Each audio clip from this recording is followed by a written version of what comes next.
베트남 북미 정상회담 실패로 남북 간 교류가 경색되고 있는 가운데 강원도가 남북 교류를 전면 재검토하기로 했습니다.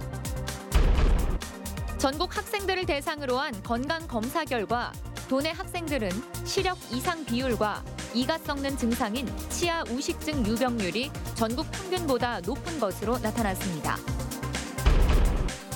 최문순 강원도지사와 민병희 강원교육감의 재산이 증가한 것으로 나타났습니다. 10대 5명이 숨진 강릉 해안도로 차량 추락 사고에 대한 경찰의 조사가 속도를 내고 있는 가운데 차를 빌린 지 37분 만에 사고가 난 것으로 추정되고 있습니다.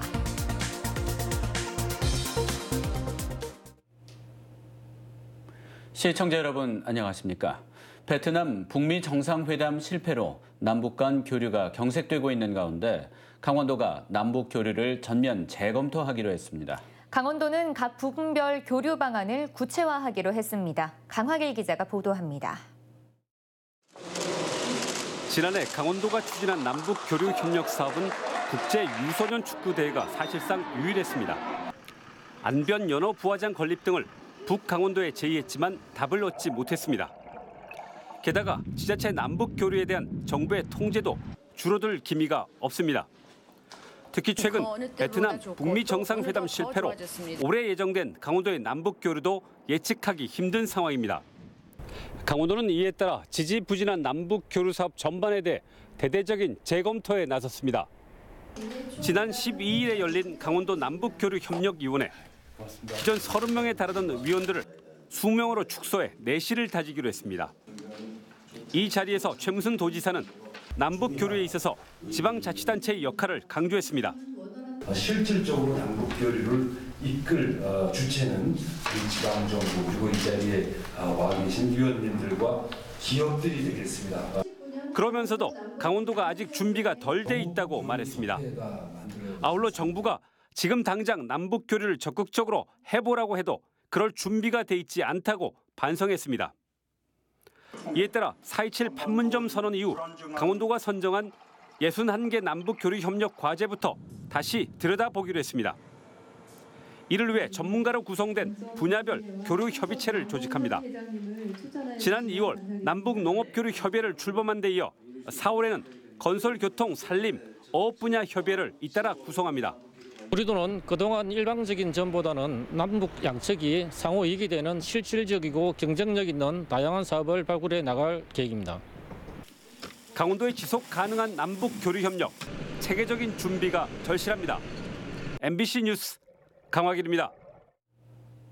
민병희 강원도 교육감은 오늘 4.27 판문점 회담 1주년 기념 행사로 각 시도 교육감과 학생들이 참석하는 남북 평화염원 행사를 준비하고 있다고 밝혔습니다.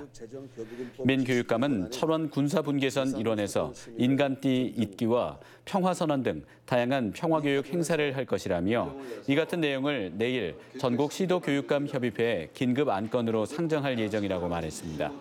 남북 평화염원 행사는 다음 달 27일 철원 DMZ 평화문화광장에서 평화, 통일교육, 공동실천 선언문 채택 등이 열릴 계획입니다. 전국 학생들을 대상으로 한 건강검사 결과가 나왔습니다. 도내 학생들은 시력 이상 비율 등이 전국 평균보다 높았는데 강원도의 지형적 특성이 반영된 결과라는 분석이 나왔습니다. 이재규 기자가 보도합니다. 도내 학생들의 건강 상태와 신체 발달 정도는 어떨까? 교육부가 지난해 전국 학생들을 대상으로 한 건강검사 결과를 발표했습니다. 검사 방식은 크게 건강조사와 건강검진 두 분야로 나눴습니다. 건강조사 영역은 식습관, 신체활동, 인터넷 사용 등 9개 항목. 건강검진 영역은 시력, 청력, 피부병, 치아 관련 질환 검사 등 13개 영역으로 구성됐습니다. 우선 도내 초중 고등학생들의 키와 몸무게는 전국 평균과 큰 차이가 없었습니다. 하지만 아침 식사 결식률이 전국 평균에 비해 높았습니다. 특히 학년이 올라갈수록 아침 식사를 거르는 비율이 크게 높아지는 것으로 나타났습니다. 도교육청은 가정 지원 체계가 대도시에 비해 부족한 것을 원인으로 꼽았습니다. 더 큰 특징은 건강검진 영역에서 발견됐습니다. 시력 이상 비율과 이가 썩는 증상인 치아 우식증 유병률이 전국 평균에 비해 높았습니다. 강원도의 농어촌 지역이 많은 지형적 특징이 반영된 결과로 분석됩니다. 강원도가 시군 지역에 의료 취약 지구가 많습니다. 이 부분 때문에 의료 접근성이 부족하고 또한 교통이 불편하다 보니까 병원을 찾기가 조금 힘든 부분들이 있습니다. 하지만 우유 유제품 섭취율은 전국 평균보다 높았습니다. 지자체의 무상 지원이 효과를 발휘한 것으로 풀이됩니다. 강원도교육청은 구강검진 사업과 보건교육을 강화해 학생들의 건강생활 실천도를 높일 계획입니다. MBC 뉴스 이재규입니다. 전 세계인의 65%가 평창 동계올림픽을 성공적인 대회로 평가했습니다. 평창 올림픽은 앞선 기술로 디지털 미디어 시청에서 폭발적인 증가를 이끌어냈습니다. 권기만 기자가 보도합니다. IOC가 전 세계 16개국 3만 6천 명을 대상으로 설문조사를 실시한 결과 65%가 평창 동계올림픽이 성공적이었다고 평가했습니다. 우리나라 응답자 2천여 명 가운데서는 더 많은 75%가 성공적이라고 답했습니다. IOC의 가장 중요한 역할에 대해 스포츠를 통한 평화 증진이라고 답한 응답자가 가장 많았던 점을 감안하면 올림픽 사상 첫 남북 단일팀 출전 등 평화올림픽으로 치러진 평창올림픽이 세계인의 눈에 평화의 현장으로 비춰진 것으로 분석됩니다. 평창올림픽은 그동안 어떤 서울올림픽처럼 전 세계에 평화와 화합의 가치를 전하고 실천한 무대가 응답자 가운데 77%는 올림픽 개최지에 많은 혜택을 줄 것이라고 72%는 경제 발전의 기회를 제공할 것이라고 답해 지역 발전에 대한 기대를 나타냈습니다. 강원도민들의 한결같은 성원과 물심양면의 지원으로 가능했다고 생각합니다. 디지털 플랫폼을 통해 올림픽을 시청한 시간은 모두 2억 6,900만 시간으로 역대 올림픽 중 가장 많았습니다. 4년 전 소치 대회보다 2배 이상 급증해 우리의 앞선 디지털 기술을 가장 잘 활용한 대회로 평가됐습니다. MBC 뉴스 권기만입니다. 특정 업체에 일감을 몰아준 영월 공무원 30명이 무더기로 경찰에 적발됐습니다. 수의 계약으로 일감을 몰아준 건데 해당 업체는 등록도 하지 않은 상태에서 설계 업무도 도맡았습니다. 황구선 기자입니다. 영월의 한 측량 업체입니다. 지난해 전통시장 주차장과 주변 교차로, 세무서 주차장 공사의 측량을 맡았습니다.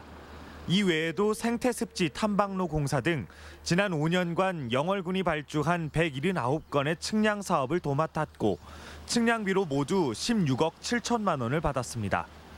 해당 업체 대표는 등록하지 않은 설계 업무까지 진행하다 경찰에 적발됐습니다.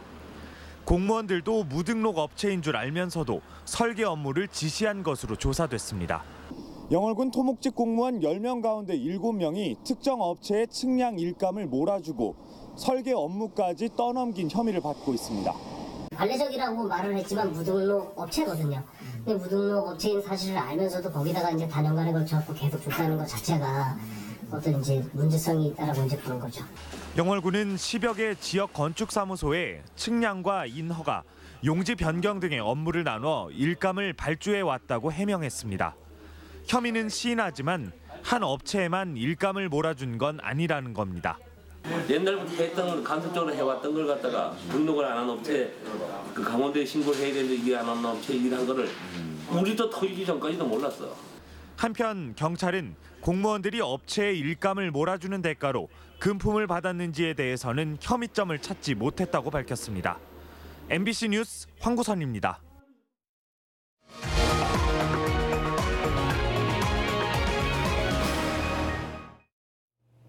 최문순 강원도지사와 민병희 강원교육감의 재산이 증가한 것으로 나타났습니다.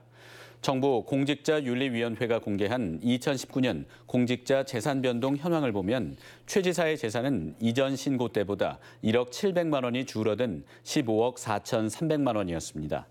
최 지사는 지난해 딸이 결혼하면서 공개 대상에서 제외돼 1억 4,400만 원이 줄었지만 실제로는 3,700만 원이 늘었습니다.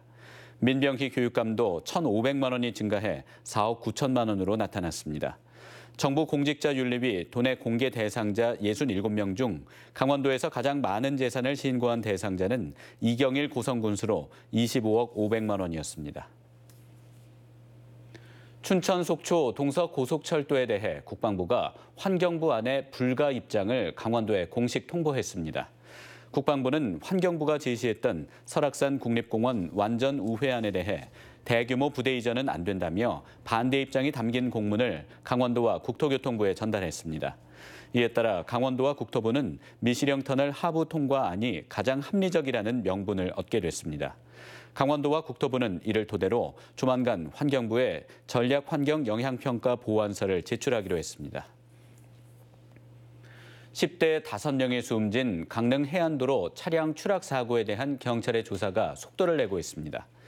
강릉경찰서는 사고 차량 블랙박스 영상과 주변 CCTV를 분석한 결과 차량을 새벽 4시 40분에 빌려 약 37분이 지난 새벽 5시 17분쯤에 사고가 난 것으로 추정된다고 밝혔습니다. 경찰은 사고 경위를 조사하기 위해 전문기관에 차량 분석 등을 맡길 계획이며 다음 주쯤 결과가 나올 것으로 예상했습니다. 어제 오전 6시 반쯤 강릉시 옥계면 해안도로에서 10대 5명이 타고 가던 소형 SUV 차량이 바다로 추락해 탑승객이 모두 숨졌습니다. 춘천시가 미세먼지로 야외 활동에 제약을 받는 학생들을 위해 춘천초등학교에 가상현실 스포츠실을 마련했습니다. 이 스포츠실은 다양한 종류의 공을 차거나 양궁활을 쏘면 카메라 센서가 인식해 스크린 화면에 재현할 수 있는 장비 등을 갖췄습니다. 춘천시는 미세먼지와 황사 등으로 야외 체육 활동을 할 수 없을 때 이용하도록 국민체육진흥기금과 춘천시가 7,200만 원의 예산을 지원해 마련했다고 밝혔습니다. 강원도와 국토교통부는 오늘 강원대 백령아트센터에서 공공기관 합동 채용 설명회를 열었습니다. 오늘 채용 설명회에서는 공기관 채용 요강 설명과 함께 취업 전략 분석, 모의 블라인드 면접, 취업 사례 토크 콘서트, 전문가 특강 등 다양한 프로그램이 진행됐습니다. 오늘 설명회에서는 국민건강보험공단, 한국관광공사, 건강보험 심사평가원 등 8개 강원혁신도시 이전 공공기관과 NH농협은행, 강원랜드, 강원도개발공사 등 9개 지방공기업과 지역기업이 참여했습니다. 뉴스를 마칩니다.